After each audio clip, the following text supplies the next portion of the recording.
जीवन हमें एक मौका देता है, इसलिए जब भी सही कॉलेज चुनने का समय आए तो सिर्फ मंगलायतन यूनिवर्सिटी आपके बेहतरीन भविष्य और सर्वांगीण विकास के लिए।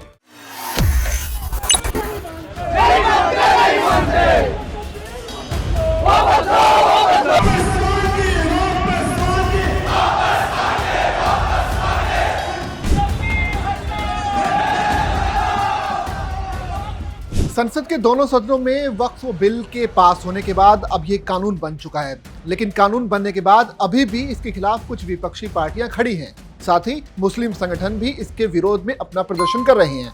इसी कड़ी में लगातार इस कानून के खिलाफ सुप्रीम कोर्ट में भी याचिकाएं लगाई हुई हैं। 20 याचिकाएं करीब इस कानून के खिलाफ सुप्रीम कोर्ट में लगाई गई हैं। उनकी सुनवाई भी 16 अप्रैल को होनी है। 3 जजेस की जो बेंच है वो इसकी सुनवाई करेगी। लेकिन इसी बीच मुस्लिम संगठन यहीं नहीं रुक रहे हैं, लगातार विरोध प्रदर्शन कर रहे हैं। शुक्रवार को देश भर के विभिन्न हिस्सों में अलग अलग जगहों से विरोध प्रदर्शन की तस्वीरें सामने आ रही हैं। ये जो आप तस्वीरें देख सकते हैं, मुंबई से लेकर पटना और इसके अलावा तमिलनाडु से लेकर देश के कई हिस्सों से लगातार मुस्लिम संगठनों के विरोध प्रदर्शन करने की तस्वीरें सामने आ रही हैं।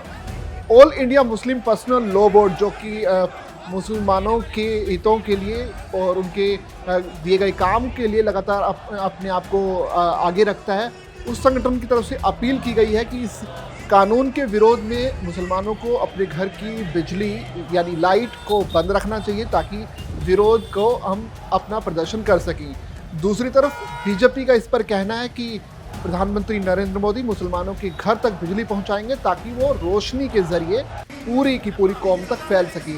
इसी बीच खबरें ये भी आ रही कि मुंबई में भी प्रोटेस्ट हुआ है, कोलकाता में प्रोटेस्ट हुआ है, इसके अलावा तमिलनाडु में प्रोटेस्ट हुआ है और देश भर के विभिन्न हिस्सों से लगातार प्रदर्शन की खबरें सामने आ रही हैं।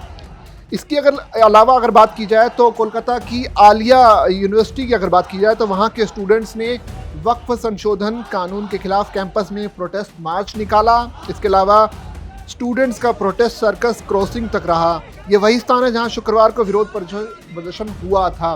पिछले जो शुक्रवार था वहां भी विरोध प्रदर्शन देखने को मिला था और इस बार जुम्मे को यानी कि आज शुक्रवार को भी विरोध प्रदर्शन देखने को मिला। इसके अलावा उत्तर प्रदेश की राजधानी लखनऊ में भी मुस्लिम संगठनों ने विरोध प्रदर्शन किया इस कानून को लेकर। लखनऊ में इमामबाड़े के शिया समुदाय के लोगों ने वक्फ कानून के खिलाफ प्रदर्शन किया। जुम्मे की नमाज के बाद शिया धर्म के गुरु कल्बे जव्वाद की अगुवाई में विरोध प्रदर्शन किया गया। इसके अलावा अगर मुंबई की बात की जाए तो यहाँ AIMIM यानी असदुद्दीन ओवैसी की जो पार्टी थी वो भी विरोध प्रदर्शन करने में उतरी। आपको बताएं कि जो सुप्रीम कोर्ट में 20 याचिकाएं लगाई गई हैं उनमें सबसे पहली याचिका असदुद्दीन ओवैसी की तरफ से लगाई गई है, जिस पर सुप्रीम कोर्ट में जब 16 अप्रैल को सुनवाई होगी तो सबसे पहली याचिका ओवैसी की ही होगी जो कि वक्फ कानून के खिलाफ लगाई गई है, उस पर सुनवाई होनी है। मुंबई में AIMIM के कार्यकर्ता आज सड़क पर उतरे और इस कानून के खिलाफ प्रदर्शन किया।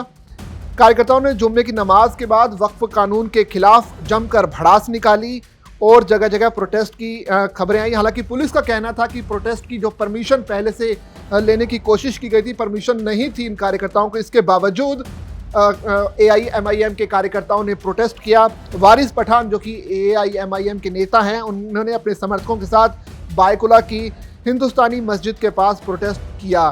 तो ये भी खबरें आ रही हैं। इसके अलावा 15 से 20 मिनट तक के प्रोटेस्ट चलने के बाद पुलिस ने करीब 50 से 60 लोगों को हिरासत में भी लिया। ये भी एक खबर है सामने आ रही है। इसके अलावा मुस्लिम पर्सनल लॉ बोर्ड, जैसा कि हमने पहले कहा, उन्होंने लगातार इस कानून के खिलाफ प्रदर्शन की बातें कही हैं। 11 अप्रैल से लेकर 7 जुलाई 2025 तक वक्फ बचाओ अभियान चलाने का, एक मुहिम चलाने का फैसला किया है। उन्होंने कहा कि इसके ज़रिए हम वक्फ कानून में मनमानी के खिलाफ अपना प्रदर्शन जारी रखेंगे। ये वक्फ को हड़पना चाहते हैं, हम शांति से अपना अभियान चलाएंगे। हालांकि इन मुस्लिम संगठनों ने ऐलान किया कि उनका जो प्रोटेस्ट रहेगा वो पूरा शांतिपूर्ण तरीके से रहेगा, लेकिन ऐसा कुछ कोलकाता में देखने को नहीं मिला क्योंकि कई जगह पर उग्र प्रदर्शन की खबरें भी सामने आ रही हैं।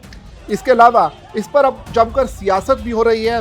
सियासी बयानबाजियों की अगर बात की जाए तो बीजेपी के नेता है मोहसिन रजा, उन्होंने all India Muslim personal law board की योजना पर कहा है कि ये कांग्रेस का एक टूल किट है जो कि मुसलमानों के घर की बत्ती गुल करने की बात कर रहा है।